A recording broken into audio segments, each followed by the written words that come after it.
Jelajahi cara baru mendapatkan informasi. Download Metro TV Extend sekarang.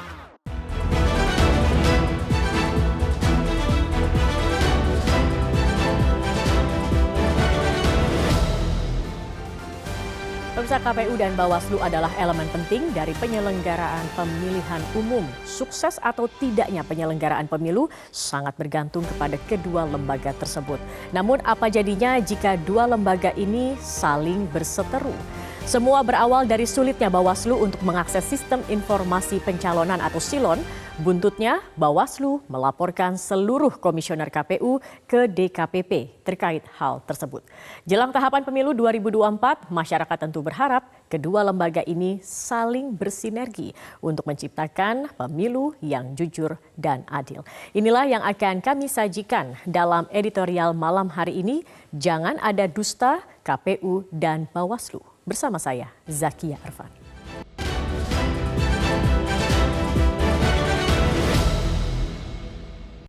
Jangan ada dusta, KPU dan Bawaslu.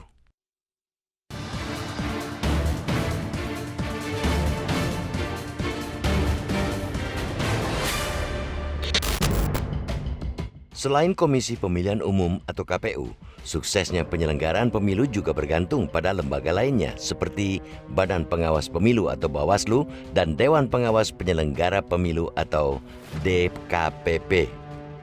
Undang-Undang Nomor 7 Tahun 2017 tentang Pemilihan Umum menyebutkan penyelenggara pemilu adalah lembaga yang menyelenggarakan pemilu yang terdiri atas KPU, pemilihan Bawaslu, dan DKPP sebagai satu kesatuan fungsi penyelenggaraan pemilu.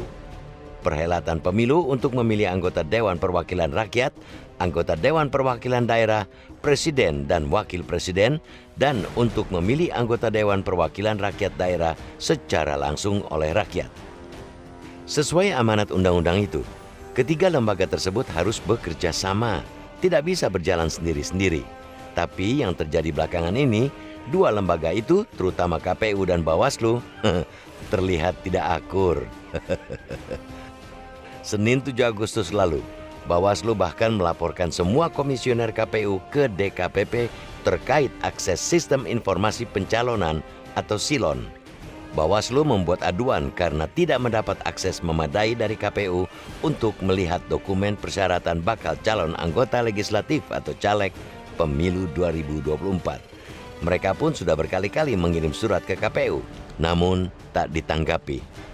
Undang-Undang Nomor 7 Tahun 2017 tentang Pemilihan Umum mengamanatkan tugas dan wewenang Bawaslu antara lain melakukan pencegahan dan penindakan terhadap pelanggaran pemilu dan sengketa proses pemilu, pencalonan sampai dengan penetapan pasangan calon, calon anggota DPR, calon anggota DPD, dan calon anggota DPRD sesuai dengan ketentuan peraturan perundang-undangan. Oleh karena itu, informasi mengenai pencalonan penting agar Bawaslu dapat melakukan mitigasi risiko kerawanan sebagai upaya mencegah terjadinya pelanggaran. Ketua Bawaslu RI, Rahmat Bagja mengatakan, kebijakan KPU memberikan akses hanya ketika Bawaslu punya temuan dugaan pelanggaran itu janggal. Sebab bagaimana mungkin Bawaslu menemukan dugaan pelanggaran ketika Bawaslu tidak bisa melihat dokumen persyaratan bakal caleg? Petugas Bawaslu hanya diperbolehkan melihat dokumen persyaratan bakal caleg di aplikasi SILON di komputer verifikator selama 15 menit saja. Petugas Bawaslu juga tidak boleh memotret dokumen puluhan ribu dokumen itu. Bawaslu kesulitan mengawasi proses verifikasi, termasuk pengawasan terhadap keaslian ijazah para bakal caleg. Agar pemilu berlangsung jujur dan adil, pihak penyelenggara pemilu tentu harus mengantisipasi berbagai potensi kecurangan. Hal ini penting dilakukan agar tidak memicu berbagai sengketa di kemudian hari. Pengawasan dalam setiap tahapan menjadi krusial, termasuk untuk mengecek masalah administratif, apakah dokumen telah lengkap, palsu atau tidak, dan sebagainya. Dalam konteks inilah, Bawaslu merasa berkepentingan dapat mengakses SILON. KPU sebagai pemilik akses semestinya juga terbuka. Apa alasan atau kendalanya sehingga Bawaslu sulit memperoleh akses seputar pencalonan? Jika komunikasi antara KPU dan Bawaslu hangat, bahkan tidak ada dusta di antara kedua lembaga itu, seharusnya tidak perlu pengaduan Bawaslu ke DKPP perihal ketertutupan KPU. Apabila ada informasi yang dikecualikan oleh KPU berdasarkan Undang-Undang Nomor 14 Tahun 2008 tentang keterbukaan informasi publik, tinggal menyampaikan hal itu ke Bawaslu. Ketimbang ribut berpolemik yang dampaknya buruk di mata publik, lebih baik kedua lembaga ini meningkatkan komunikasi dan koordinasi agar tercipta pemilu yang betul-betul berkualitas. Bagaimana masyarakat mau antusias dan berpartisipasi pada penyelenggaraan pesta demokrasi ini jika panitia penyelenggaranya justru malah sibuk berseteru?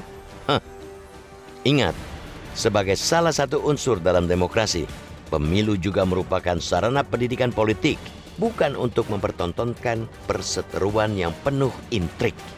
Sudah saatnya KPU dan Bawaslu berhenti berpolemik.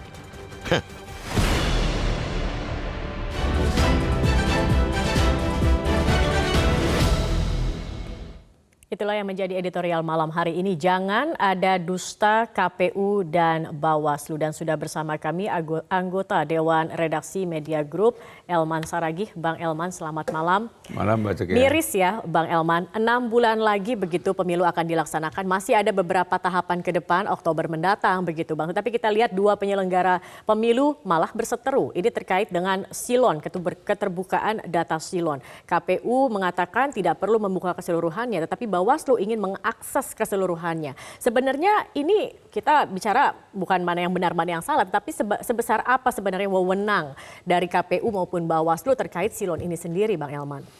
Ya, sebetulnya kalau mengacu kepada Undang-Undang Pemilu, ya, yang mengatur tentang penyelenggara pemilu, ya, Undang-Undang Pemilu, ya KPU, ya Bawaslu, sama DKPP, Dewan Kehormatan Penyelenggara Pemilihan Umum, sebetulnya masing-masing sudah punya hak dan tanggung jawab, punya kewenangan masing-masing.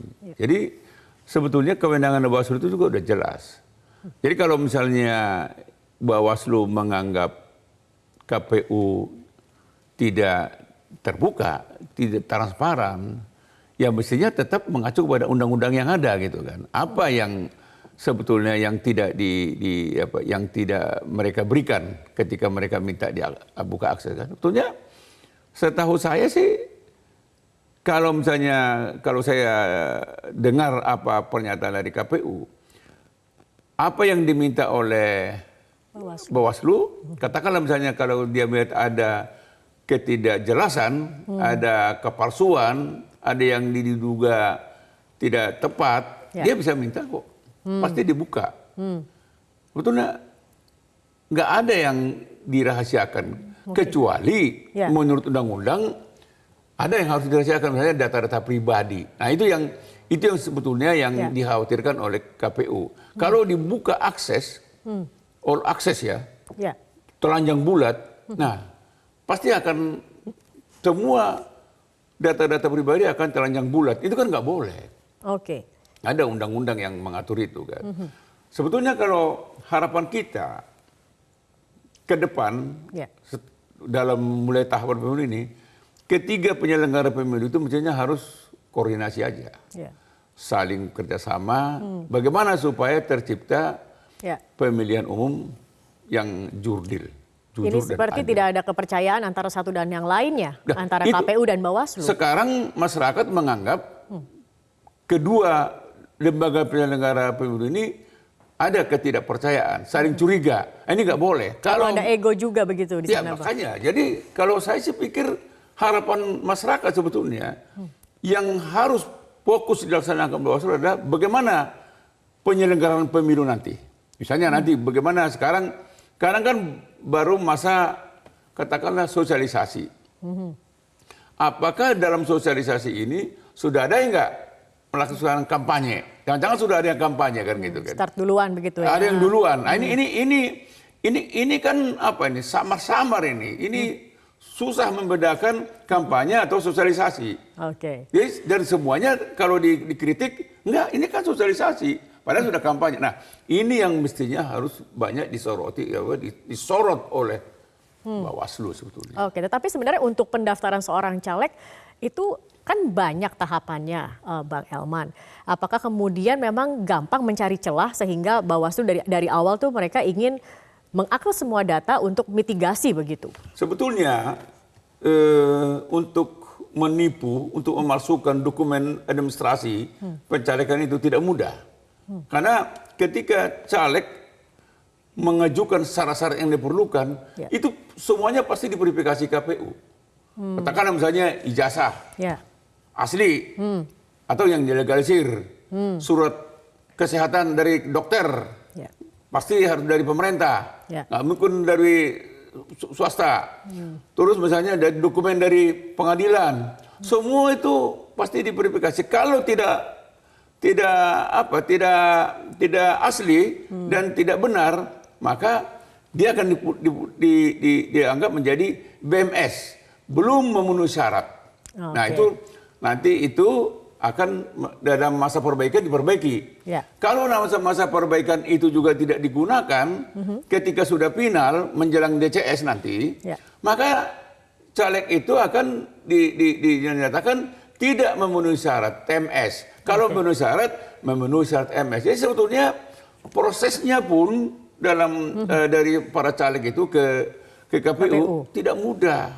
Dan itu ada verifikasi. Jadi sebetulnya saya sih melihat Bawaslu nggak usah terlalu berlebihan mengejar-ngejar dokumen administrasinya gitu ya. Oke, jadi jangan fokus pada administrasinya, tetapi fokuslah pada berbagai potensi kecurangan yang ada. Kita akan lihat juga, nanti kita akan bahas itu Bang Elman, dan kita akan lihat juga apa sebenarnya argumen dari KPU, mengapa kemudian membatasi akses informasi. Kita akan ikuti dulu jeda pariwara berikut ini, tetap bersama kami di Editorial Malam.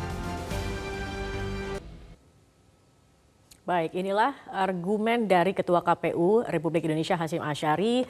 Daftar riwayat hidup atau CV calon itu tidak semua dapat dibaca atau diunduh. Untuk diumumkan KPU harus melakukan persetujuan kepada pimpinan parpol. Dan KPU sendiri terikat dengan Undang-Undang Pemilu, keterbukaan informasi publik serta perlindungan data pribadi. Ini tadi seperti yang juga disampaikan Bang Elman. Argumen ini bisa diterima, Bang? Pasti bisa diterima lah. Memang ini ketentuan undang-undang kok. Data pribadi kan itu yang saya katakan kan. Di antara semua dokumen administrasi itu ada data pribadi yang tidak boleh dibuka, tidak boleh diunduh. Termasuk oleh Bawaslu. Termasuk oleh Bawaslu. Karena apa kepentingannya? Kan itu data pribadi. Kan begitu. Jadi ini yang harus dipahami oleh penyelenggara pemilu, termasuk juga kita. Jadi sebetulnya kan saya sih berharap ya Bawaslu fokus saja kepada fakta-fakta di lapangan misalnya kan. Katakanlah misalnya seperti money politik, ya kan? Itu sudah menjadi rahasia umum sejak dari dahulu kan. Tapi mana pernah ada Bawaslu langsung menemukan, membuktikan bahwa ini money politik. Dan selalu udah jelas-jelas orang itu membagi-bagi amplop menggunakan amplop atribut partai. Itu pun dia bilang itu bukan money politik itu karena ya rasa sedekah saya kepada ini kan gitu masyarakat kan. gitu ya. Jadi itu yang menurut saya coba Bawaslu fokus ini misalnya. Nah, nanti misalnya pada saat pemilu di TPS misalnya. Tiba-tiba di situ ada pemilih siluman misalnya. Coba ini yang harus betul-betul diharapkan oleh rakyat. Bawaslu harus betul-betul memelototin ini, menyasar ini supaya betul-betul di TPS itu clear. Dan data-data yang misalnya siapa pemilihnya dan berapa dapat suara tiap partai itu betul-betul tidak bergeser. Kan seringkali katanya di situ juga sering diduga kan gitu kan. Nah, ini yang harus diawasi. Oleh karena itu harapan masyarakat sebetulnya, juga harapan partai politik misalnya, itu panwas di kecamatan, panwas di kabupaten kota, panwas di provinsi, sama di pusat begini, itu harus betul-betul berfungsi. Jangan sampai ada mohon maaf, tanda kutip pagar makan tanaman. Oke. Ada misalnya oknum-oknum panos, jangan mereka juga melakukan Kong kali kong. Ini bukan tuduhan, Ya. tetapi kan ini yang mestinya harus dicermati mereka. Jadi harus ada penguatan juga dari anggota-anggota Panwas sendiri di lapangan dan juga fokus pada berbagai potensi kecurangan dalam pemilu. Ini yang Persis. sering terjadi. Jadi, begitu. jangan fokus kepada dokumen administrasi, fokus kepada penyelenggaranya, hari hanya atau menjelang hari hanya. Katakanlah misalnya ada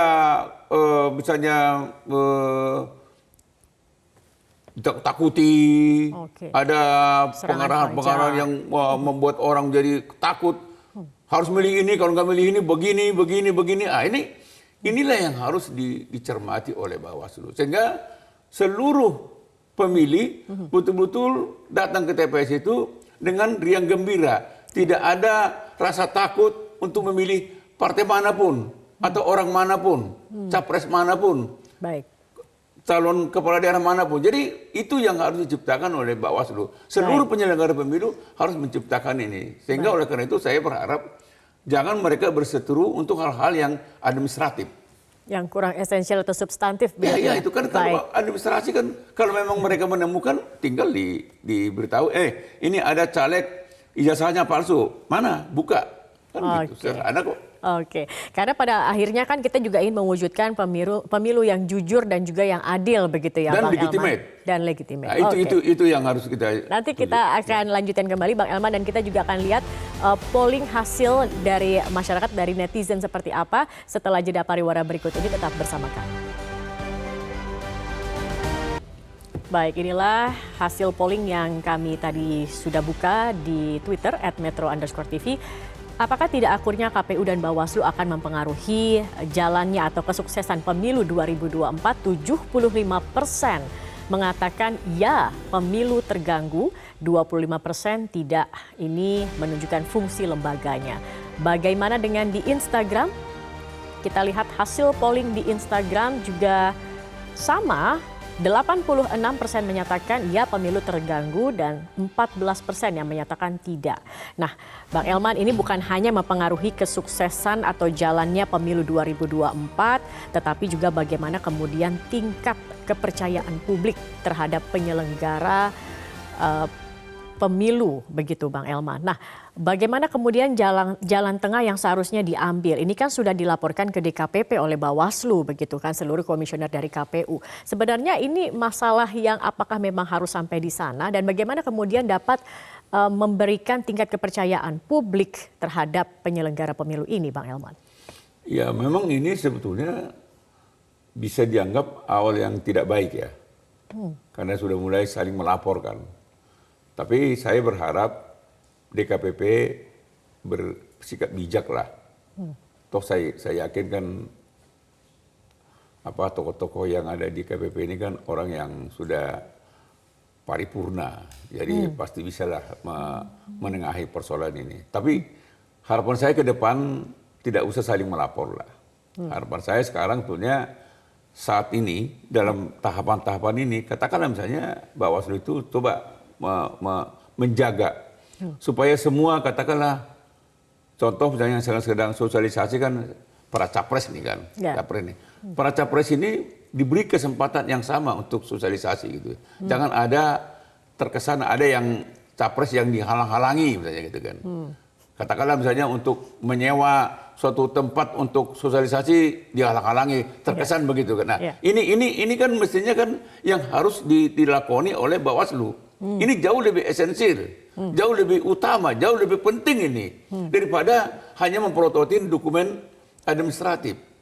Ya, administrasi. Jadi kalau ini yang mereka lakukan, itu pasti masyarakat bilang, wah ini bagus Bawaslu. Nah, nanti seperti yang saya ingatkan tadi, kawallah itu pada saat 14 Februari nanti itu suara-suara pemilu itu supaya betul-betul tidak ada yang dirugikan. Ya. Tidak ada partai politik yang dirugikan, tidak ada capres yang dirugikan, tidak ada misalnya November tahun depan juga para calon-calon kepala daerah yang dirugikan. Sehingga mereka tidak dirugikan, masyarakat juga tidak dirugikan, sehingga apapun yang menjadi hasil pemilu itu menjadi dipercaya dan legitimate gitu ya. Itu penting itu. Oke, baik. Itu yang kita harapkan. Kita akan lihat seperti apa bergulirnya begitu Bang Elman, tetapi kita harapkan ini bisa diselesaikan begitu ya. Artinya secara gini, internal dan secara baik. Jangan mencari-cari soal yang tidak penting. Ya. Sekarang Fokuslah pada yang esensial begitu ya. Oke, Bang Elman terima kasih. Dan pemirsa, demikianlah editorial malam hari ini. Anda bisa mengikuti editorial malam dari hari Senin hingga Jumat setiap pekannya. Saya Zakia Arfan mengucapkan terima kasih atas kebersamaan Anda. Sampai jumpa.